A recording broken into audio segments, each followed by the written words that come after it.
niyat qilganlarga shunaqangi uylar, shunaqangi remontlar nasib qilsin iloyim. Qadrdonlar, ko'rib turibsizlar, ustakalarimiz yana bitta Fayzli xonadonga cho'tkilab, zo'rlab remont qilib berishibdi. Narxini yoritib beramiz. Birinchi o'rinda mana burchatkani oladigan bo'lsak, Kabanch deb nomlanadigan qadrdonlar, bunimizga o'sha oq sementda bo'lgan, rangi o'chmaydi, ko'chmaydi. 1 kvadratini sotilishi 49 ming so'm ekan. Metallogranitning bir donasi qadrdonlar 800 so'mdan ustakalarimiz kesishib beryapti ekan. Shunaqangi mayda bo'ladigan bo'lsa 1 kvadratini ustanovka bosib berishi 60 ming so'm ekan. Ya'ni burchatkani katta kichikligiga qarab turib ustakalarimiz o'zlari ishlab chiqarib, pir ustanovka ham qilib beradi. Ya'ni bosib berishining narxi 45 ming so'mdan 60 ming so'mgacha ekan. Xo'sh, sokoliga keladigan bo'lsak, sokolida mana bu Xitoyda tabiiy toshi, Angola toshi ekan qadrdonlar. Mana bunisi esa metallogranit ekan.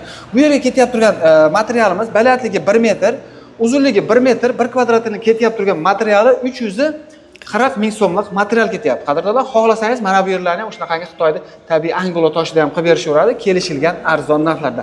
Bu narsani o'rnattirib berish qadrdonlar 1 metr qadrdonlar 150 ming so'mdan bo'lyapti ekan. Zinalarga keladigan bo'lsak, zinalarimiz mozaika qilishi, mana bu yerga Xitoyda original toshini qo'yishi, bu tomoniga metallogranit qilib berishibdi.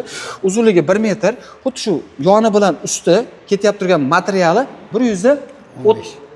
15 ming so'mlik material ketyapti. Agarda siz zinangizni tepasini shunaqangi plashatkani mozaika qilib beradigan bo'lsa, 1 kvadratini materialni ketyapti turgani 70 ming so'mdan. Xo'sh, travertinga keladigan bo'lsak, bu o'sha marmarino degan fasonda ekan. 2 sloy travertin, 3 sloy lak qadrdonlar 1 kvadratini bitishi hamma yo'q ichida $10 ekan.